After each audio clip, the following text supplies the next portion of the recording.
Why is my video not showing? Okay. Your video is not showing. I'm about to put it on. I think it's on. It's on, but I don't know why it's not showing. Yeah, I can see you. It's showing. Okay. Yeah.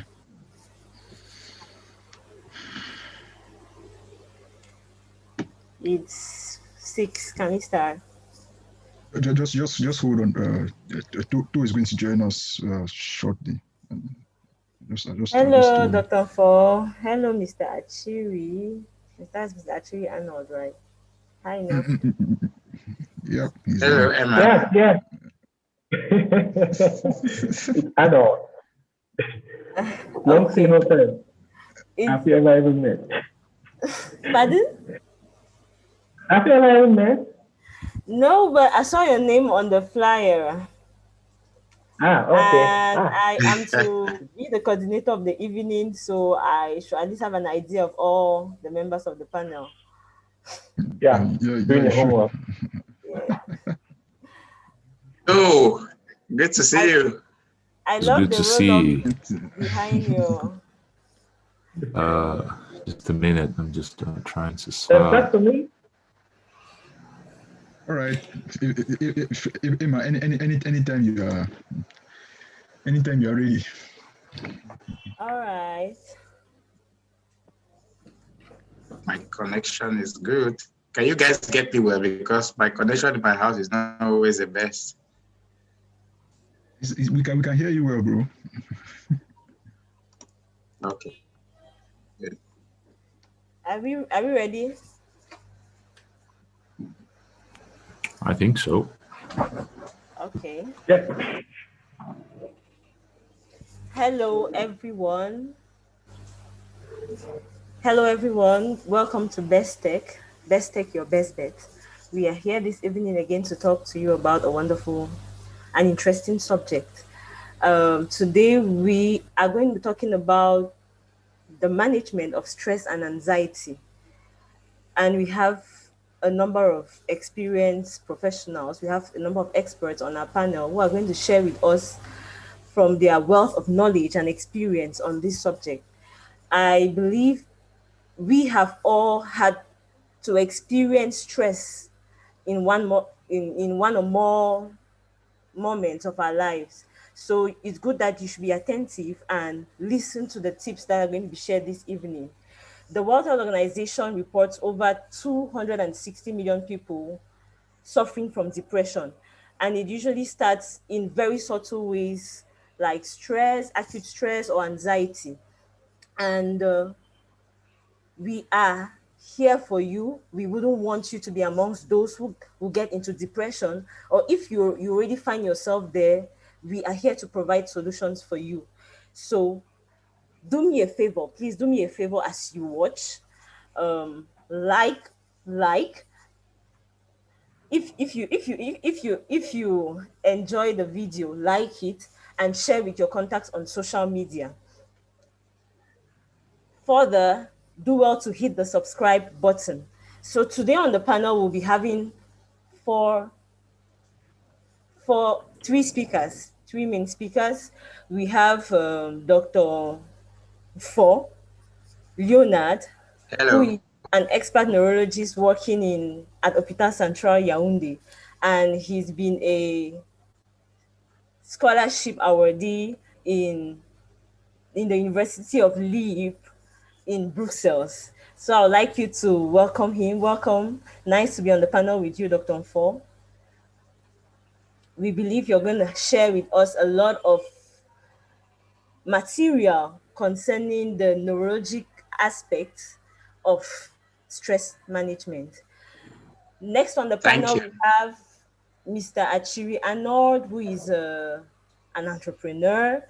He's the CEO of Travelers Incorporation, and he's won several awards. You can see from the roll-up behind him that he's been the winner of the Orange Social Venture for the Middle East and Africa, right?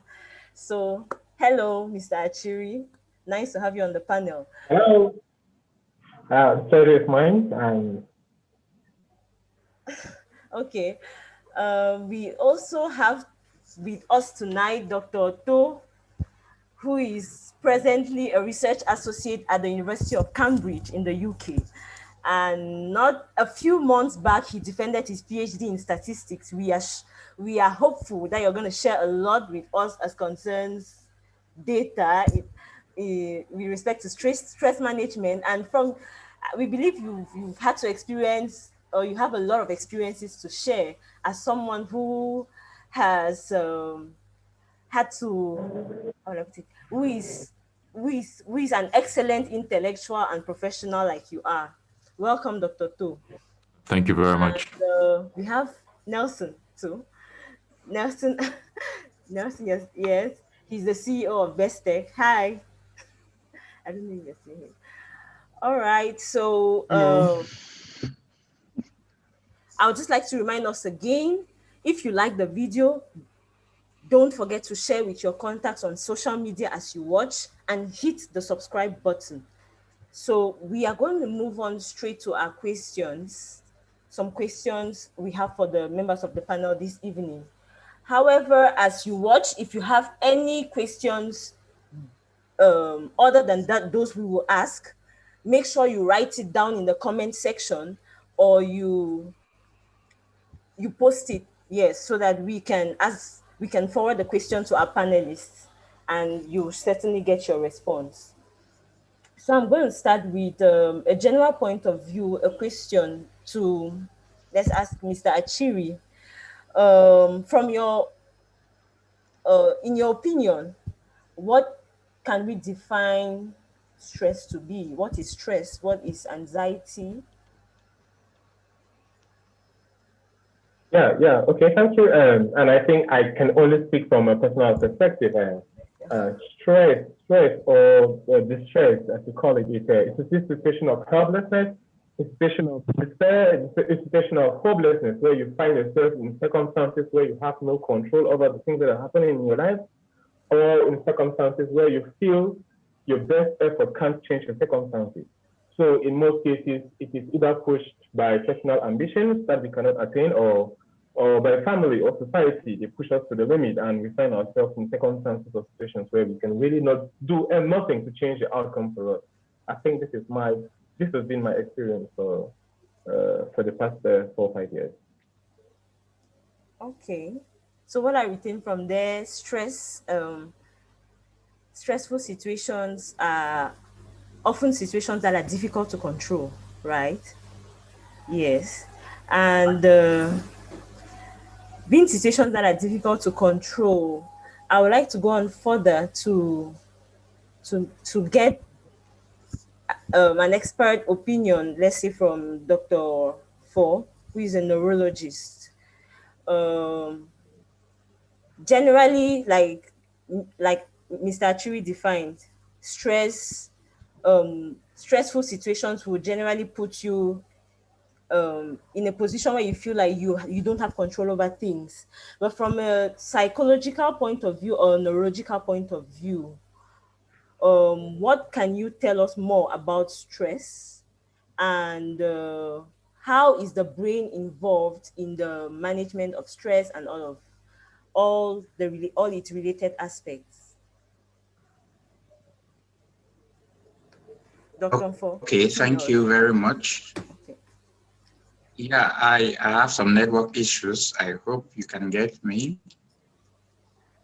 So, yeah, stress is one of those aspects that are really difficult to handle, because it affects everything in the system, starting from the nervous system to almost any system in the body. And as a neurologist, over 30% of the patients that we see in the hospital come with stress-related symptoms. So what is stress? Like Arnold said a while earlier, it's the reaction of the body to, or the reaction of the mind, if I can say it that way, to situations in which we find ourselves helpless, in which we seem overwhelmed. All right, that is from the psychological point of view, but biologically, the body actually reacts to stress. And if I want to go into more details, each time you face a situation, a new situation, for example, maybe you are walking in the quarter and all of a sudden you see a dog in front of you. What happens? Your body prepares you for, should I run or should I attack the dog? Okay. So any situation that happens, your body responds either to run away, what they call flight, or fight. Okay, so you either flight, either you run away or you fight. All right. And to prepare us for that, the body will release some hormones, particularly what is called adrenaline, which acts rapidly. But in the long term, during that stressful period, the brain also releases a hormone called cortisol, which is actually called stress hormone. So this is the hormone that kind of prepares the body for the whole environment, like, okay, should I fight? Should I flight? And when you maintain a high level of stress over a period of time, cortisol has some effects on the body, and the reaction of the body to the cortisol at the end is not always the best, as we are going to see later on. So stress has a psychological aspect, and it has also a biological aspect with the reaction of different systems of the body to that constant level of stress. We'll enter detail. Okay, thank you very much, Dr. Four. So one thing I retained is the fight or flight response involved when managing stress. As in, whenever we are faced with a stressful situation, the body reacts in a way that will get us or get you to either counteract the event, that's attack the adversary, or adverse event, or run away. And he's promised us that he's going to share more with us later. So before we continue, we are talking about stress and how to manage it. And we have another distinguished member of the panel who is a musician, who is a gospel artist, unlike no other. He has 5 hits already that's been released, and he's going to be releasing his 6th hit soon. I would like us to give it up for G4, who is in our midst. G4, hello. Hi, how are you? Fine, thank you. Nice to have you on the panel. We will be hoping to hear a lot from you as concerns probably using music to relieve stress and many other things that you may have to share with us. Sure, definitely. It's my pleasure. All right. The next question I would like to ask Dr. To, in your opinion, what are the dangers of stress? I mean, having been a student and now a professional, having worked back here in Africa or studied back here in Africa and now being in the UK, and even this 2020, we've been faced with the global health challenge, which was the COVID-19 pandemic, which seemed to have put a lot of people under stress. I mean, I saw a lot of fear in the atmosphere. And well, those are just a few events to cite. In your opinion, what are the dangers of stress? I think that what are the effects of stress? Yes. Have you witnessed it from your personal experience? How did you overcome it?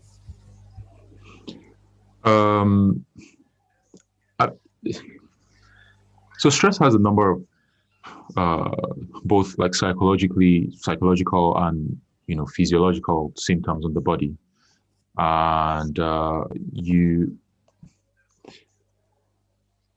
I've witnessed it in different ways in people around me who have been stressed in at different times, and some of them have gone to the ultimate extreme of sometimes taking their own lives. Sometimes they've gone. It's happened that you find that if they've been stressed for prolonged periods of time, they cannot socialize properly anymore. They lose appetite. They're unable to sleep, and they just become a bit dysfunctional. Personally, when there were periods when I was doing my PhD, for example, where I was really under a lot of stress, where I had maybe tight deadlines, or there were other things that were going on in my personal life, or with the research. I was maybe stuck in research, and I would realize that during such times, the ways in which stress would manifest itself in my body would be that I'd lose appetite. I'll go days, for example, without really eating properly. And so I don't know if I'm answering the question properly, but I think that the dangers that we have, they manifest themselves differently, and people show the symptoms of stress differently. And so some people have like more bodily symptoms, where they're unable to sleep, for example, or they're unable to eat properly. Other people is more, psychological. They get depressed, they're unable to socialize, they withdraw into themselves, or they have anger problems. And so I think that it's kind of different for different people. Okay. From what I get, well, I could classify the effects of stress in two main groups, like life-threatening effects and other effects that may not be life-threatening. Because you mentioned the example where you've seen people around you who have been stressed up to the point of almost committing suicide, right? Suicide, and sometimes it could cause people to lose appetite, lose weight in the long run.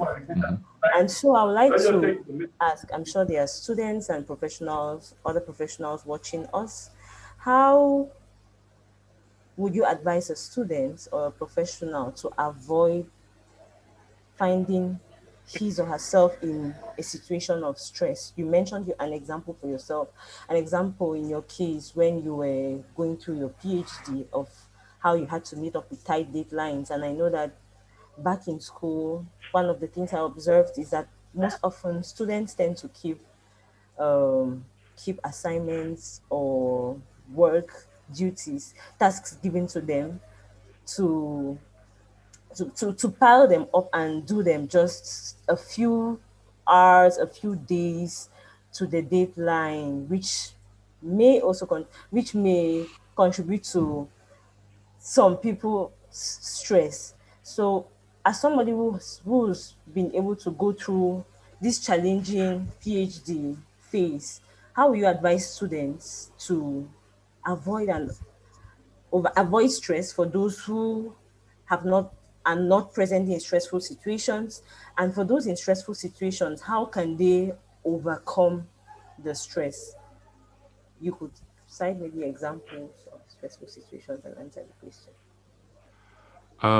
So I think that there are two questions that you've asked, right? How do you prevent stress, and how do you manage it once you find yourself in stressful situations? So I think that the prevention, there's quite a bit, especially for students who are in university campuses, it's quite a bit which has to deal with maybe just personal organization, just making sure that you keep on top of your deadlines, that you're be organized, you try to complete your tasks on time, you don't stay too much behind lectures and all of that kind of thing. But one of the book when I was during the period where I was really stressed during my PhD, I read an interesting book about the management of stress, anxiety, and depression, which helps me get a more psychological understanding of things. And basically, what the author of the book was saying, he came up with like a bunch of what I think was 9 reasons why people get into stressful situations. And then he proposed 9 solutions to counteract that. And I find, especially for us in the African context, that the most common reason why people, feel stressed is generally a lack of social support and a certain lack of agency. And I think that Mr. Achiri, at the beginning, when he was talking about stress, he mentioned that a lot of the anxiety and the stress comes from as a result of facing situations which we think we are powerless in front of, where we have no agency to change things. And so I think that the 2 most common things that I have seen anyways that make people anxious and depressed are primarily that lack of agency, that many times we're faced with situations, whether they're coming from family or from work or just from the environment, where we do not really think, we feel a kind of a powerlessness, that we do not think that we can change things. and also just a lack of social support. For the first cause, I'm not very sure about what it is that we can do, because by definition, if you're in a situation where you cannot really change things, there's not much you can do about things that you cannot change, right? But I think that there's a lot to be done when it comes to just reinforcing social ties. Making sure that you have a good network, a supportive network of friends, that you keep in touch with your family, and that you always have people around you who remind you or who support you in the things that you do. And I think that those will help you, first of all, to avoid it. And even when you find yourself in those kinds of situations, they'll help pull you out of them much faster than you can do on your own. Okay, thank you. Thank you very much. So basically, what some of the things that helped you prevent stress at your level were personal organization. You have an organized schedule such that you don't find yourself under pressure unnecessarily, and you do your best to complete tasks on time and meet up with deadlines, right? So Yeah, no to procrastination. So as much I'll as also possible. yes, so that you don't find yourself working under pressure, going sleepless nights just because you want to catch up with what you had postponed. Um, so I would like to also get G4's point of view as someone who works in the entertainment industry. What are the different stressors that you are regularly faced with? Is it well, the population, the paparazzis, the people? Well, as someone in the entertainment industry, you can better tell us. I'm sure there are also people here probably who probably work in the entertainment industry or who are interested in working there. What are the different stressors that you've been faced with, and how did you overcome stress in those situations? All right, thanks. Honestly speaking, at the point where I'm at concerning music, concerning the industry, I think with so many years of experience, that particular part has kind of evaporated. But for those who are still coming up, there are so many. You will always have butterflies before going on a stage. Yeah. No matter how small or how big this stage is, you will definitely get butterflies. And you would always have these thoughts which will come up, and that can actually push you to have the worst performance ever by forgetting your lyrics, or even by just getting on stage and freezing. Like which thoughts? Like, did I choose the correct song? Did I choose the right outfit? You think about everything.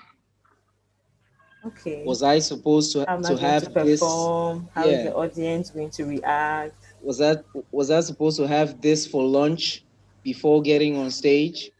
Wow. Okay. Did I exercise enough to make sure I have enough breath? Because I'm not a singer, I'm a rapper.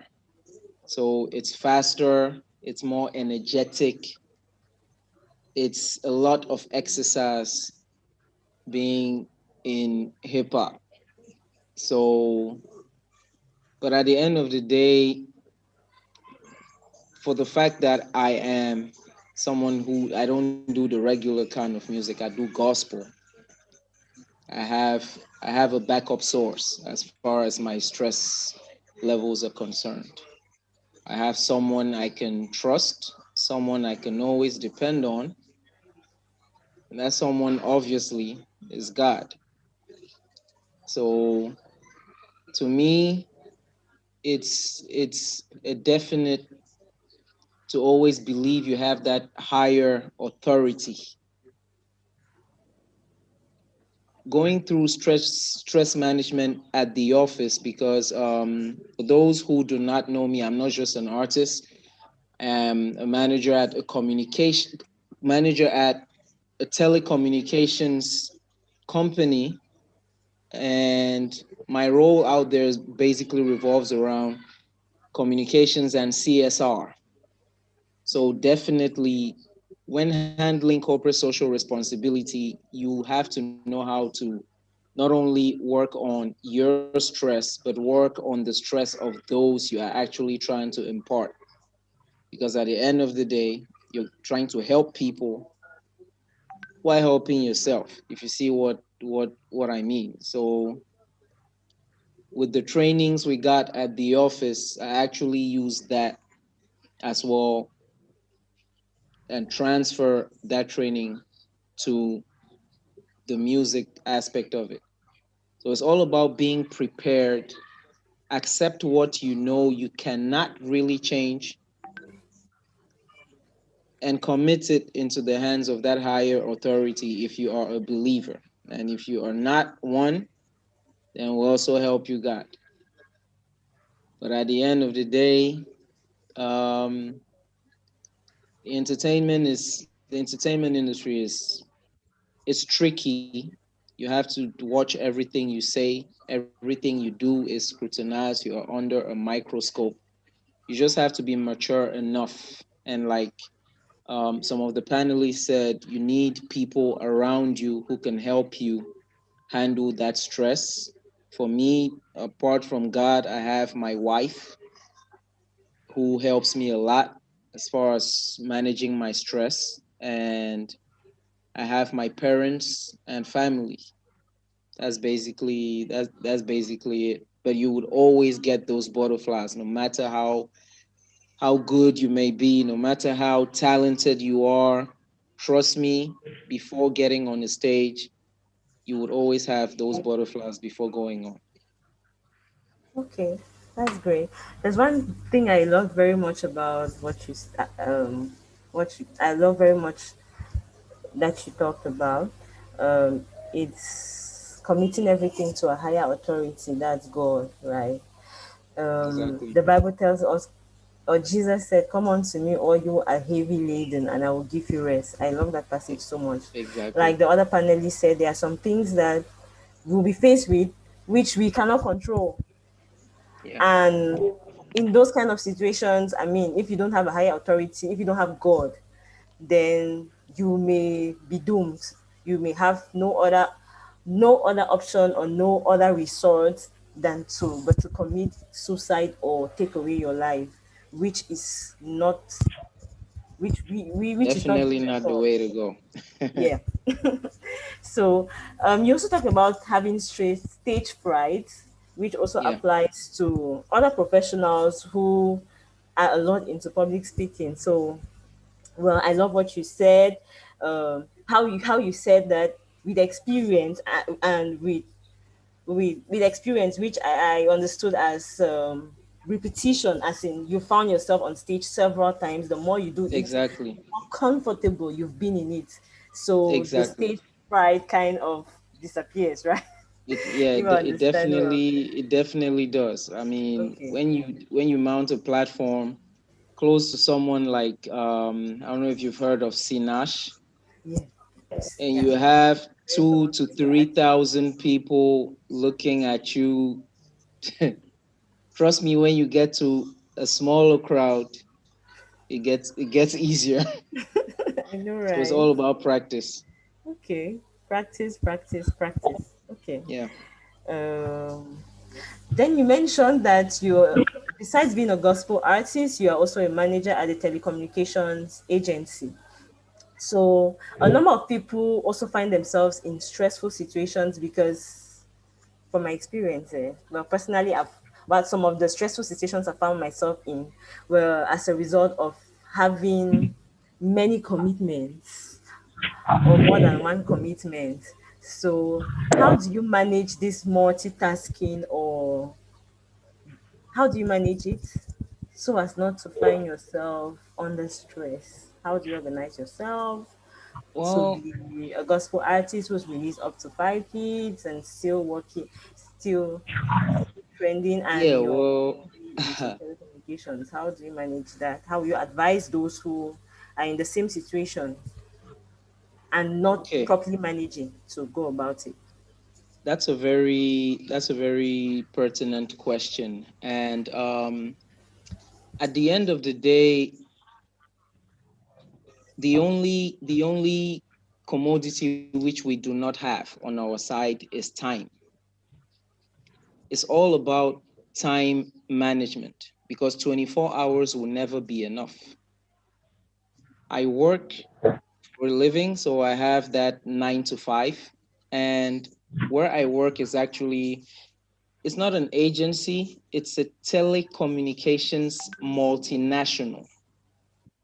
So everything that has to do with telecoms infrastructure for MTN, Orange, Nextel, Camtel, every single communications company in Cameroon depends on my company for its infrastructure.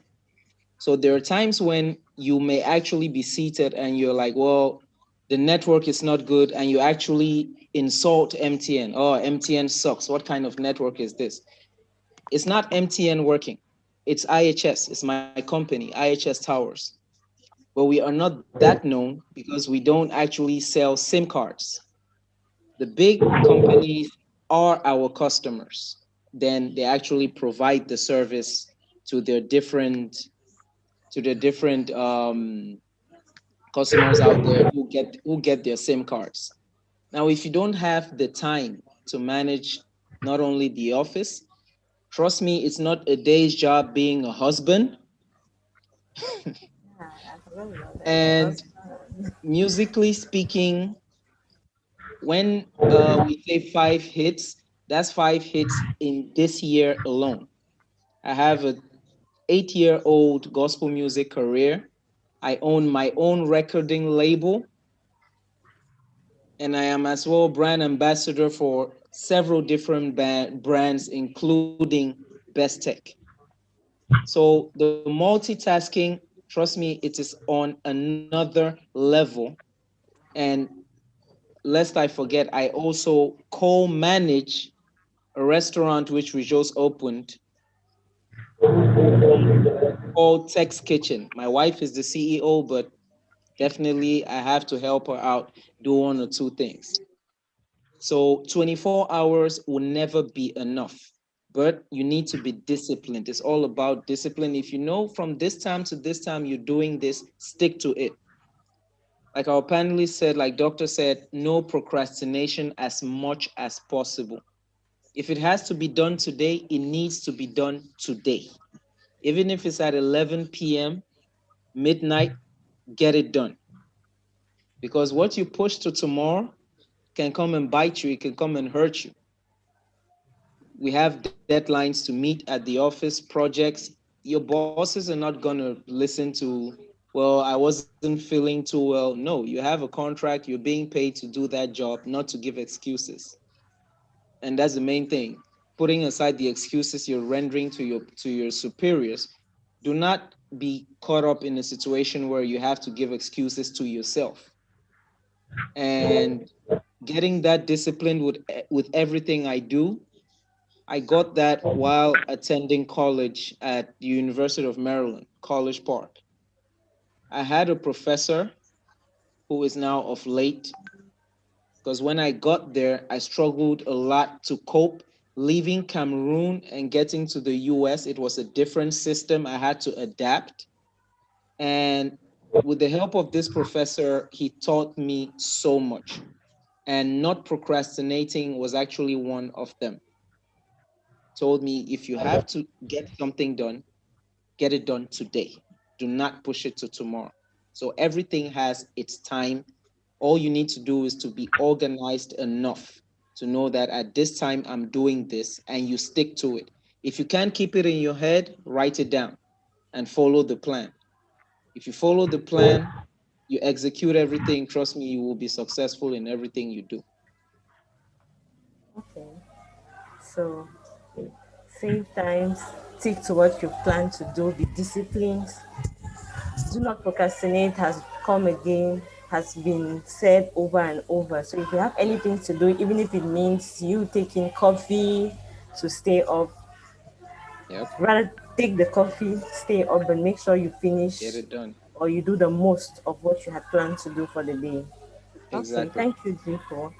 I'll Thank you too. I'll go back to Dr. Four. Yes.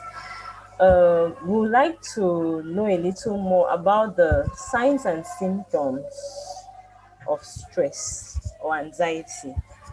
What are the different things that your body can, ways in which your body can manifest and make you know that you're stressed up? Um, well, I'm not going to answer for Dr. Four, but I remember my example once sometime in the past. I had I had a friend who constantly annoyed, well, got me annoyed. And there was a day I felt so angry that I said, let me take my BP because my heart was racing. So I took my BP, and I mean it was more than, well, more than 120 or more than the normal. And I was like, what? So, well, I guess this is just one of the examples. In my experience, when I've been scared, when I've been scared, hurt, or angry, I get my heart racing. So, well, as a medical doctor, we were taught, or in medical school, we were taught of the autonomic nervous systems role, well, I mean, all of those systems and nervous interplay. But I would like Dr. Ford to tell us in simple terms, which everybody can understand, what are the signs and symptoms of stress, and what are the effects on health, on our health, in the short run and in the long run, if you are faced with acute or chronic stress. Okay, thank you very much, Dr. Emma. So I would like to classify it in three main domains. So stress will affect you physically, stress will affect you mentally, and stress will affect you emotionally. Okay, so physically, the signs and symptoms of stress are really, really many. Okay, like I said earlier on, stress and the reaction of the body to stress can cut across almost all the systems in the body. I will start with the nervous system. When you have a stress, you will feel headache, all right? You will feel fatigue. You will have pains, at times unexplained pains. It could be in the chest, it could be in the neck, it could be in the back, all right? Most of the time, the pains don't follow any particular systematization, right? And most people who are stressed will realize that they will have difficulty sleeping. So they'll have what we call insomnia. They will have what is called insomnia. And this will progress to affect other systems like the gastrointestinal system, that's the digestive system, and you will have abdominal bloating. Of course, you will feel butterflies in your stomach, like G4 said. That is the immediate signs of anxiety. And when it gets longer, you start developing irritable bowel syndrome, like constipation, diarrhea, all right? And it may even lead to more severe things, like weight loss, weight gain in some other people, okay? And when you are exposed to chronic stress over time, it can lead to high blood pressure. Like Dr. Emma, you rightly said, when you have that stress response, the blood pressure increases, preparing you either to run away or to face the aggressor. Okay, but when that continues over a long period of time, you can actually develop high blood pressure as a disease. So there are several physical manifestations of stress. I will just move ahead to the mental manifestations of stress. You realize that people who are chronically stressed, that stress over a long period of time, they have an inability, all right, to retain information. So you see they will complain of memory problems. Why? Because the brain is preoccupied with the stress condition, and such new information is not being stored rightly, into the regions of the brain that take care of memory. That is the hippocampus in the temporal lobe. So individuals with stress mentally would present with difficulties retaining information. They may at times present with confusion, like you want to do something, you find yourself, you get to where you were going to, and then you forget why you went there for. Okay, you can also have ideas racing through your mind, right? You have anxiety and all what it presents. Now, apart from the mental manifestations of stress, we also have emotional manifestations of stress. So the individuals who are chronically stressed will quickly get irritable. So that's why you see with the least thing, they can get into bouts of anger, they can get into bouts of irrational behavior, right? We have frustration, okay, feelings of pessimism, hopelessness, all right? And chronically, stress can actually lead to depression. It is important to distinguish between depression and stress. Depression is a medical condition in which, okay, the thought pattern are aligned to the negative side with the darkness, with lack of hope for the future, and usually having other manifestations in physically. So stress is not yet depression, but stress can lead to depression. All right, and individuals who are stressed up, okay, will also feel frustrated. They feel restless. They feel fearful. All right, that's they're afraid of everything that happens, and this can, of course, translate into difficulties having a stable relationship, difficulties being productive at their job sites, right? Difficulties maintaining a stable relationship even in their families. Okay, so those are some of the manifestations of stress. Now, are there some long-term consequences of stress? Of course, yes, there are. Like we said earlier on, chronic stress will lead to problems in high blood pressure, that's the cardiovascular system, high blood pressure, heart disease, right? In the nervous system, chronic stress is a predisposing factor to developing insomnia, that's difficulty sleeping.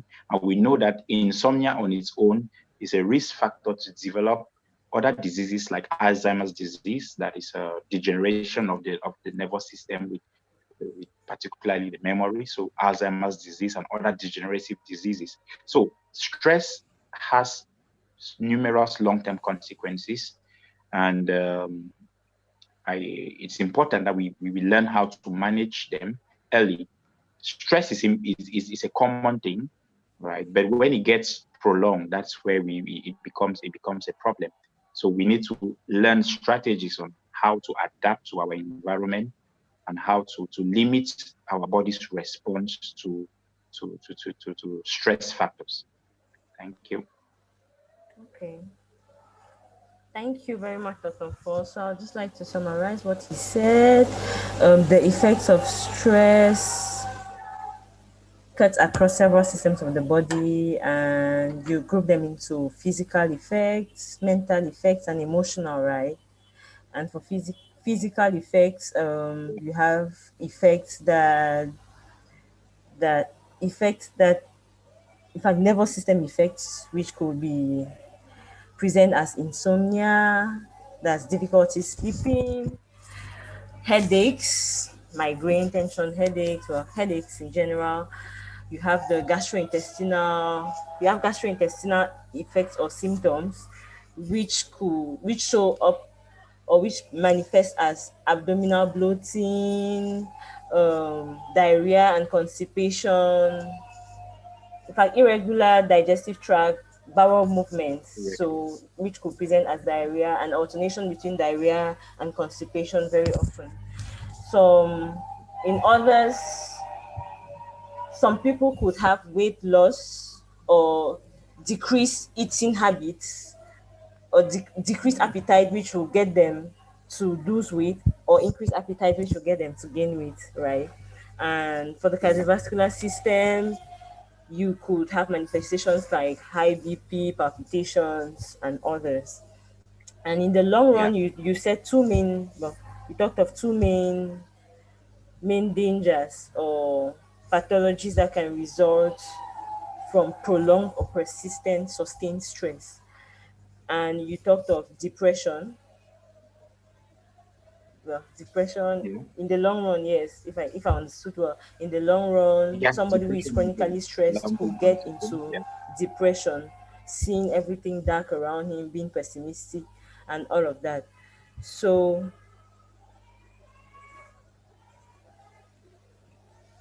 okay. And you talked of Alzheimer's disease, which is a degenerative disease of the nervous system. So this, well, these long-term consequences, we would like to know, are they reversible or irreversible? And I'm also keen on knowing, considering that there are some situations, stressful situations that cannot be avoided. How can one manage stress in in order to avoid getting to the level of depression? Yeah. So is depression reversible or irreversible? That's depression and Alzheimer's disease. I believe when you talk of well, you explain to us, is it reversible or irreversible? I'm sure the audience may be asking. And if yes or no, or if it's not reversible, how do we Mhm. prevent it from a medical standpoint? That's a Okay, so question asked thank by you. Micah Edwin, yeah, to Dr. Fo. Okay, thank you. Thank you very much. The effects of stress, some are reversible and certainly some are not reversible. All right. What I did not mention at the earlier point of my presentation is that apart from cortisol, which is the main stress hormone, other metabolites can be released into the system, what they call free radicals, okay, or reactive oxygen species, free radicals. And these free radicals actually can lead to damage in the blood vessel and can also lead to damage in cells in different organs. And when we get to the level of damage, at that point, it is almost irreversible. Okay, but for the most part, most symptoms of stress are generally reversible, all right, when managed early and when detected early. Okay, it is important also to note that the, the reaction to stress differs from person to person. All right, there is a genetic predisposition in some individuals to react in a more severe way to chronic stress than others.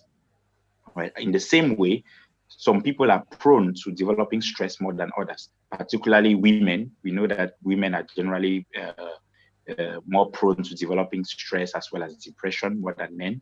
We also know that single parents, for example, ethnic minority, all right, those are particular people groups that have a high rate of stress. Okay, now I'm saying this to say that one individual's reaction to chronic stress will be different from another. Okay, so some individuals will quickly develop severe damage to the cardiovascular system and other systems, while others will take some time before reaching that stage.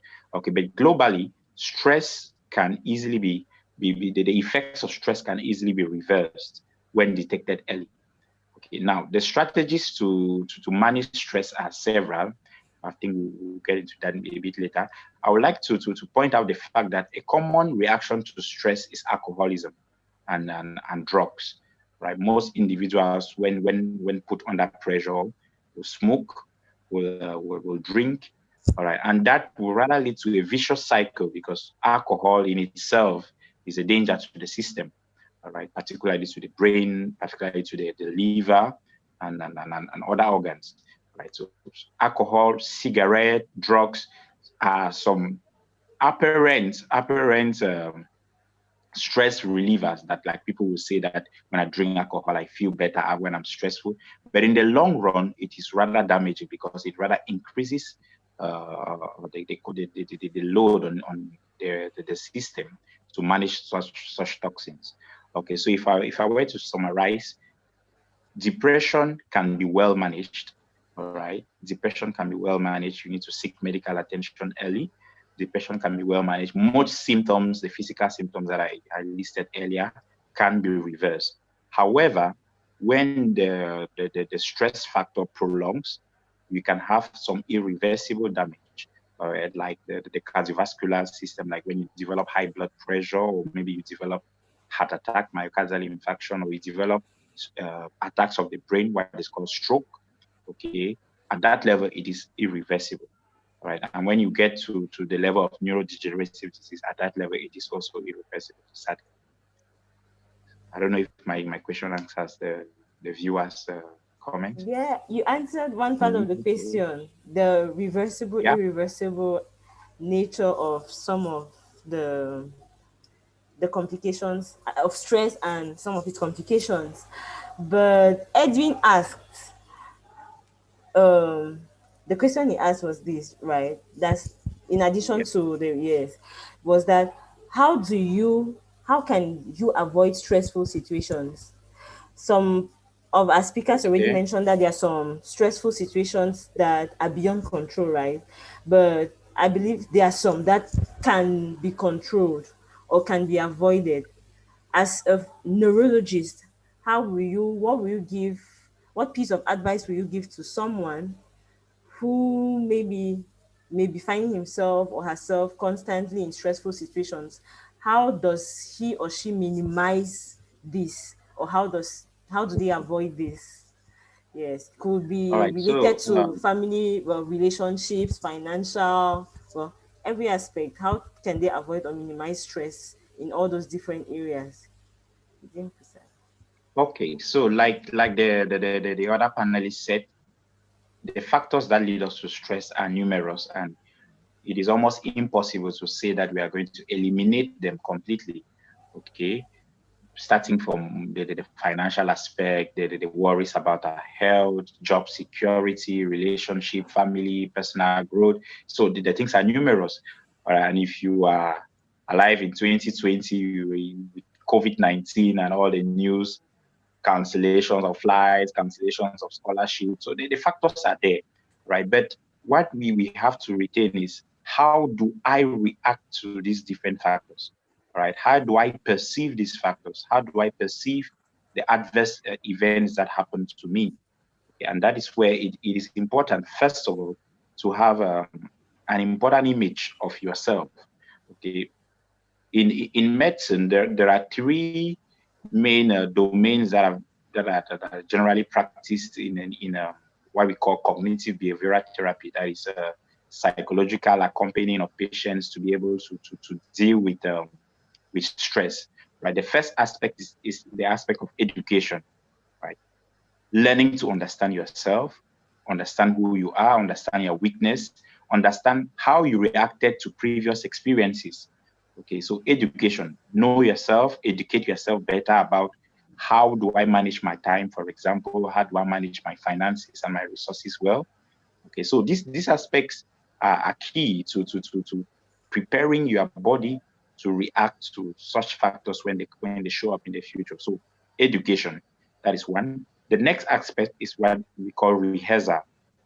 All right, so learning techniques, all right, problem solving techniques, relaxation techniques, all right, preparing yourself to react to future conditions. For example, all right, I went through a stressful condition last year, and I reacted in a particular way. So I learned from that experience. Now, I project that I may be, for example, be facing an interview very soon. Maybe, like G4 said, I'm going for a concert very soon. So I need to rehearse. I need to practice. Rehearsal here is not just regards to music, for example, but I need to practice. I know that that when I, for example, study better, when I prepare better, of course, I'll be less stressed when I face that situation. All right, so education, rehearsal, and the next thing is application. All right, and this application talks about trying new things, applying yourself to different activities. Okay, we know that physical exercise, for example, helps the body to react better to stress. Right, we know that sleep is a very, very, very important aspect. I will take some time to talk about that a bit later. But sleep is an important aspect that helps us to prepare for stress. All right. Sleep is a physiological activity where the brain actually gets to rest, the body refreshes itself, All right, it clears away toxins, it clears away what is not necessary, and prepares the body for the next day. All right, so it is important to have adequate sleep. It's important to have sleep that is of good quality and also of good quantity. All right, so quality and quantity. Quality talks about how well you sleep, like you sleep in a dark environment.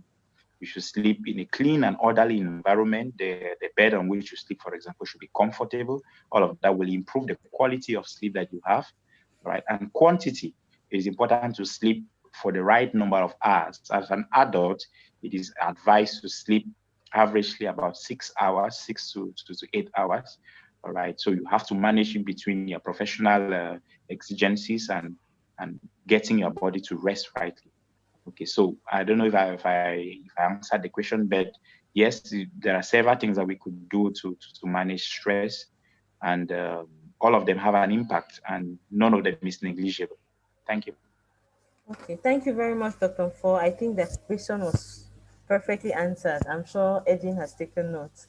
Maybe later we'll summarize since time is catching up with us. So I would like to get back to Arnold.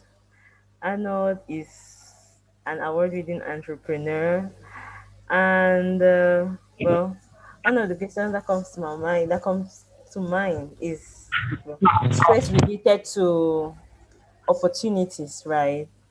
As someone who's had the opportunity to win several, or who's won several awards, um, have you found yourself being stressed while maybe when applying for those opportunities?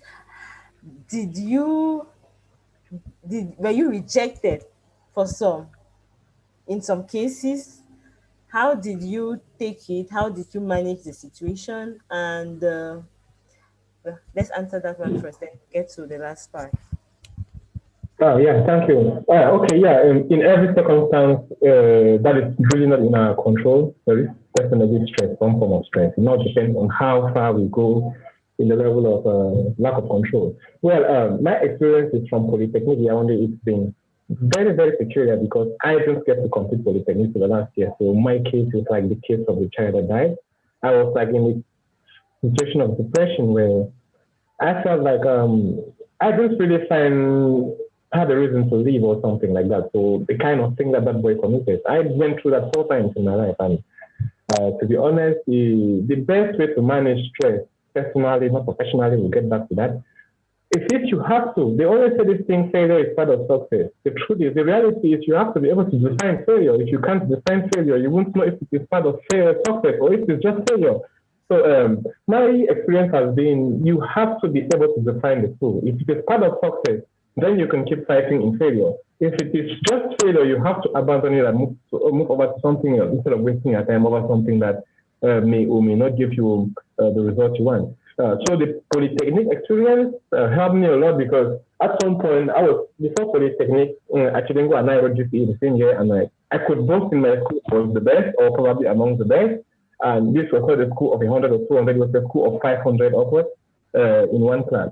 So dealing with stress was difficult because Polytechnic basically told me that I knew nothing, that I was like zero, and then through level 1, level 2, I thought, okay, it was all over, and then level 3, yeah, it started coming, and then bang, Madame Gabirin came all over and said, oh guys, sorry, it doesn't matter what you've done in level 3, you have to go back to level 2 and validate all those things. So this stress of the process of going through, you're thinking you've become really dull, and this cycle, repeated cycle, was so stressful and at times very easily leads to depression. So after Polytechnic, because I didn't get to complete, I went through this 9 months of serious depression. I mean, I had a medical condition.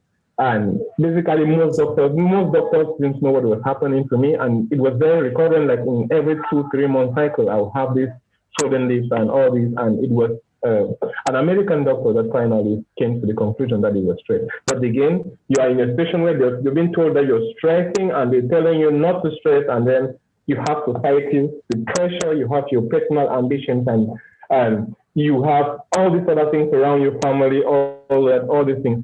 You want to do something. Family is telling you don't stress. you really don't want to stress, but you can't see anything beyond that. So you have to be able to put these things together. So what I did at the end of the day was I said, Arnold, there is just one thing. You are not intelligent. I had to go back through the high school days of all these great points and all these top this in Cameroon. I was like, Arnold, there is just one thing. It's either you are intelligent or you're not intelligent. I accepted that, but I wasn't intelligent enough, and I started to start all over. What people fail to do is they don't want to accept that very step. If you fail to accept that step, you're never going to get out of it. The moment I accepted, I started all over. I started Traveler in 2015. By June 2015, I had the first prototype of the solution, and I basically didn't have transport money because we are in this situation where your family is telling you, get a job, big man. Some people in your family are telling you, get a job, and others are telling you, yeah, most of us go through the stress, and I was trying to solve a problem that was technically very difficult and operationally very difficult to implement. And by June 2015, I had a prototype, I had all these things, and I had invitations to go to Gabon, and then I couldn't even afford the money to go to the embassy and look for a visa. In 2016, I got to the prototype and it was working, and I passed the prototype and got to the minimum viable product. And I was invited to come to Berlin, and I didn't have transport fare to go to Yaoundé and get a visa. And magically somehow, I don't know what happened, but I got money to go to Yaoundé. I didn't have I had the visa fee, but I didn't have any transport to return to Douala. So when I got to the German embassy, the woman asked me if I had no bank statement. Okay, I applied for the visa. Since I had no bank statement, pick conditions to give a visa, and I was like, man, let me be honest with you. I have been through hell, and let me be honest. I have a bank statement, but it's empty. There's nothing inside. So it makes no sense bringing a piece of paper that has nothing inside. So let me be honest with you, I have nothing. She asked me the second question, how did Siemens system connect with you? And I was like, well, I just submitted my application and a video, and they thought they liked the solution, road safety, all these things, blah, blah, blah. That's it. So I had 3 documents. I had a copy of my ID card, the invitation letter, and I think there was a third document. It had nothing to do with the normal visa procedure. That woman gave me a visa. That's how I started. So I was able to accept my failure. As I accepted, I started working towards that. Wow, it's entrepreneurship. Guys are saying you have won this award, you have won that. They don't know what's behind this award. Well, I've won a lot, but I've also lost much more than what guys know. So there was this time in 2017, I was pitching, and we were pitching the Index Awards organized by the Danish royal family. What happened was, in the award in the transport sector, there was SpaceX. And I got there and I was like, okay, guys, I am Traveler. We are an application. There is SpaceX that launches missiles into space. Something doesn't add up. So I accepted that I couldn't win or I couldn't do anything. But I was very impressed that they could put us at that level. So I worked hard. I didn't even get to the finals of this one, but I was very impressed we could be taken to that level. So as I've said again, my strong point is I always define the failure and I decide to continue or to abandon. Even Traveler right now, I'm beginning to define the failure for Traveler. Is it going to succeed? Because we've been around since 2015. We got promised a contract by the government and implementation from the World Bank. We didn't get the contract. So it's almost as if I would have to move it to a different country right now. And it's not like stress finishes. There's no day I stay without. I feel like my hair is falling off faster than it should. Maybe I'm older than I am, but I think my hair is falling faster than it should because of stress. And the only thing I know is I know my capabilities and I know how to handle what I can, and things that I can't handle, I just put it in the hands of the Lord. And as I've said, I also live by this rule. I know what I can do. I work like it all depended on me, but I also pray like it all depended on God. This has been my experience so far. Wow. Your personal experience is quite inspiring. It's very inspiring. The resilience is encouraging. Because some people have experienced failures and they feel like it's the end of the world. But one thing I got from what you said is that failure, in my own words, failure can be a redirection, or failure could be a redirection. Failure is not the end. You didn't make it to the end of Polytechnic, but you were able to educate. Dr. Mfo talked about education, three things in cognitive disorders. Education, so you're able to analyze and see where your strengths lies, and be able to lie, and you're able to redirect yourself. So that is just so amazing. I hope that our viewers are taking note of this, and that if you've been faced with a failure, or if you failed, or you find yourself failing at something in the future, all hope is not lost, because I mean, look at where he is. He didn't make it at Polytechnic, but he's making it great, even great, better somewhere else. So I'm really inspired. There's another question from Edwin, but I would just like to throw out this last question to the panel. Anybody who has an answer, you can just take the floor. We are in the social or the technology era, and there are a lot of social media platforms. We've heard of people get depressed because they've seen maybe what's happening, maybe to another. There's a lot of comparison. Some people live their lives comparing. Some get the news, get get the news of unpleasant events through social media, and it comes like a bomb, and they're all scared. So from your experience as a member of the panel, um do you think that social media has an effect on stress or on mental health as a whole? And if yes, what would you advise the audience to do in order to minimize the negative effect social media has on your stability, mental stability? So anybody can take the floor and answer. One person, the first person, and Anor. Oh, Okay, any thank you again. I think the best advice to guys is social media. Don't believe anything that's happening on social media. So I have a second startup called Benskin, and we deployed a fleet of bikes.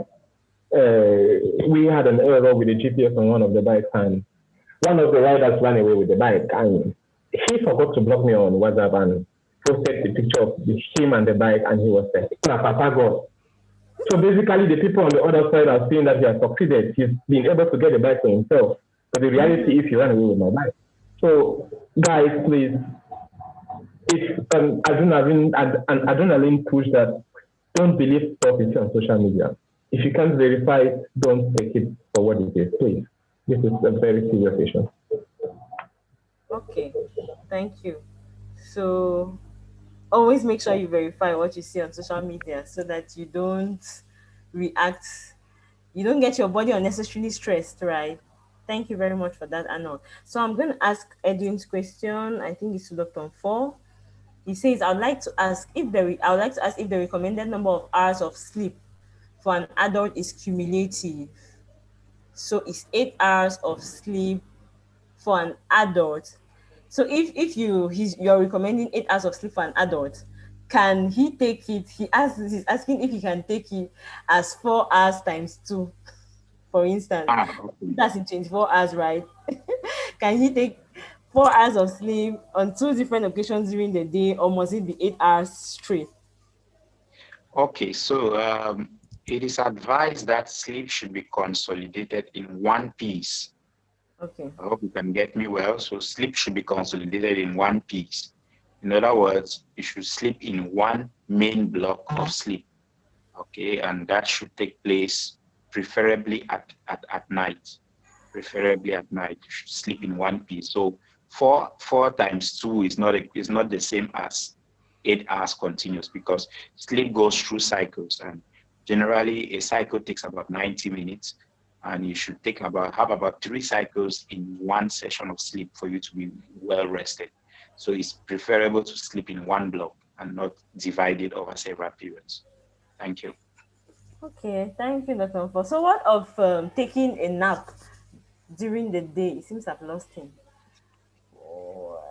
No, I'm there. Just, Okay. my connection is not the best. What about taking a nap during the day? It's not advisable.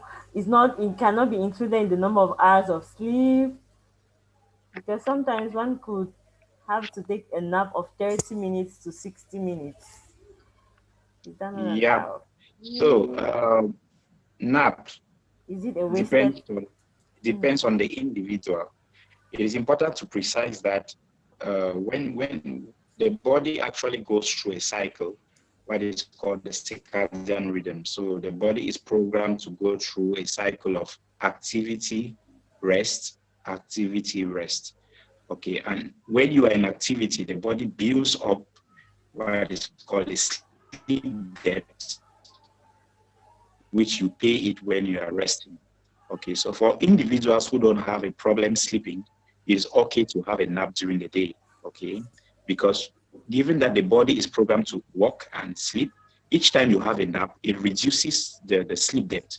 Okay, so for individuals having problems sleeping, if you sleep during the day, you may have difficulty sleeping at night. But for individuals who have no problem sleeping at all, a nap is not a problem. You can sleep, you can have a nap during the day, and you can sleep again in the evening without any problem. Now, it is important to also precise that for children, it's a bit different, given that children require longer hours of sleep because during sleep, the brain develops, the brain grows, okay, the brain consolidates what we learn during the day. So it is important for children to sleep for longer periods. And that's why children generally are advised to have a nap during the day, okay, and then the finish of their sleep in the evening. I hope I answered the question well. Yeah, I think I got it. So those with difficulty sleeping are not advised to go for naps, right? Because Exactly, because it it reduces may the depth affect of sleep and of their sleep you in the may have night. difficulty sleeping at night. Exactly. Okay. So in the same light, Velma is asking a question about sleep. Seems like many people have concerns about sleep, and it's an opportunity they've had you to have you on the panel. So let me just ask her question. In school, she says, in school, I built the habit of sleeping for 5 hours or less. After learning a little about sleep and stress, it seems she's been struggling or well, working on building a better sleeping pattern or sleeping for at least 7 hours. But it seems like it's been hard. So she's asking, is it advisable to take pills to help her sleep more? If not, what can she do to rebuild a normal sleeping pattern? Because it's been very Okay. challenging. Yeah. So yeah, the body is programmed to adapt to what we ask it to do. So if you over a long period of time get to sleep just a certain number of hours, the body generally tends to adapt to that. Okay.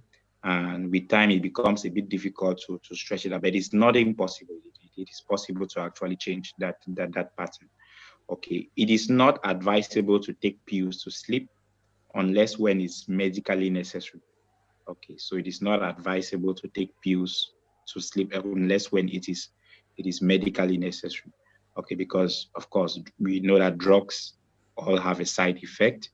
Okay, and generally drugs that help us to sleep most of the time can lead to dependence. Okay, and that's a form of addiction, and so it is not advisable at the beginning, except when it's medically necessary.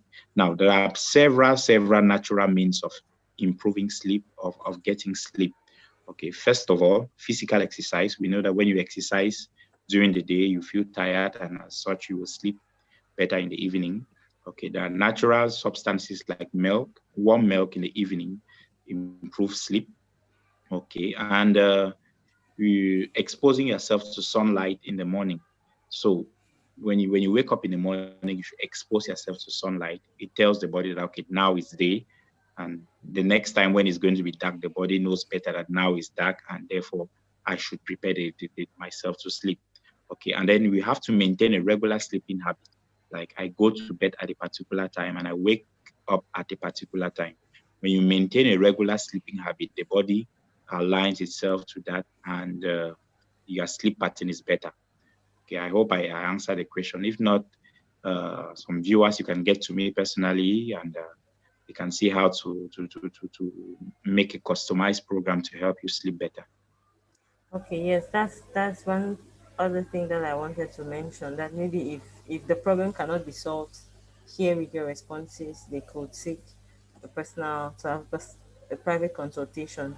But in summary, I think you've given a very good answer to her. There are things that she can try. She can go home and try, because one thing I got is that changing your sleeping pattern is something progressive. So if she's Yeah. still at the beginning of it, she shouldn't give up, because the change, she will observe the change progressively, and to she could improve, she could add, she could adhere to certain habits to help her in prolong her sleep, her sleep in the night. That's taking warm milk in the evening. I really love the point on physical exercise, because I experienced it too. I experienced the effect of physical exercise on sleep. I did exercise in the evening, I think on 2 occasions. I exercised in the evening, and I noticed that I couldn't get up as early as I I would have loved to. So I slept. Yeah. The depth of my sleep was better. And you talked of exposure to sunlight in the morning, but here sometimes you don't really have sunlight in the morning. So Oh, we as in do the have morning, sunlight. Eh? okay, We do have okay, sunlight because if you ask the experience of Dr. To and Nelson, they will tell you that we have there sunlight it here. They okay, don't have sunlight all the time there, so we have sunlight. okay, then that's great. So physical exercise and she needs to maintain a regular sleeping habit. I believe that getting setting specific hours of sleep, right, not distorting the pattern. Maybe today sleep at 8 p.m. and tomorrow she's sleeping at 1 p.m. So let her try to have, if I understand more, she should try to have a stable sleeping pattern or sleeping time. I don't know if I got it well. Or if she still has other questions, she'll get to you in private. Um, I think we'll have come to the end of our session, and I hope our viewers have learned a lot on as concerns the management of stress and anxiety. I would just like to summarize in a few words what I got from the panel. What is stress all about? Stress was defined in several ways, and well, one thing to retain is that is the body's reaction to adverse situations. The reaction could be in terms of flight, could be to flee. The reaction could be to flee away from the adverse situation, or to stand and fight. Well, to stand and fight the adverse situation, from what Dr. Fo said. And the stress, he was also mentioned that stress factors will always be there. Stress factors will always be there. And what we have to do at our own level is to see how to better manage it. Stress factors, I mean, there are some factors, stress factors, are some factors, or most stress factors are things that you may not be able to control. So the what you should rather focus on is what you can control, which is your reaction to the stress, to the stressful events. And I love the way Dr. For summarized it in 3 points. He talked of education, rehearsal, and application. So education, as in getting to know yourself better, where you where are the what are the instances where you have found yourself stressed up or reacting negatively when faced with with anxious with problems, and how can you better react to it in the future. Rehearsal, what did he say about rehearsal? He talked about preparing yourself. Yes, from what you've learned about your previous experiences, how can you better prepare yourself to react to future stressful events. And application, which entails incorporating habits into your incorporating daily habits into your lifestyle, which will help you better manage your stress. The examples of habits he mentioned, he talked of physical exercise, he talked of improving your sleep, have at least 6 to 8 hours of sleep per day, and it's better to sleep in a block and not divide it 50-50. He also mentioned what else? Yeah. So physical I think exercise, that's sleep. good. Other panelists mentioned social support, your family, your friends. Make sure you don't isolate yourself, especially when you are faced with prolonged stress. Surround yourself with people who can encourage you so that you don't you don't get into the chronic complications of stress. So I think I have given approximately briefly on what you spoke about. So it was a pleasure exchanging with you on the panel today. So before you quit, make sure you like and share the video if you enjoyed it. And why not subscribe so that whenever a new video is uploaded, you can immediately be notified. We share, well, Best Tech is your best bet.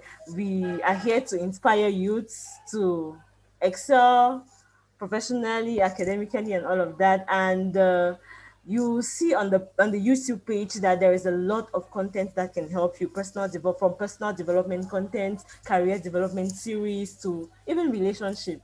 So have a nice evening. I hope that this session is going to help you better manage your stress in the future. Take care. Bye-bye. Bye. Bye.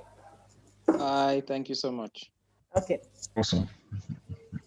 All right. Just a couple of seconds for there's a slight delay for the end to pass. Then I'll stop the stream.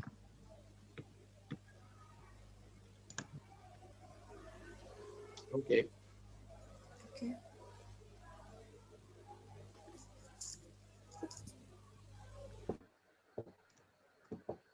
Meanwhile, feel free to chat.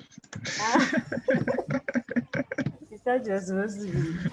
We were supposed to wait for it to finish. I think so too.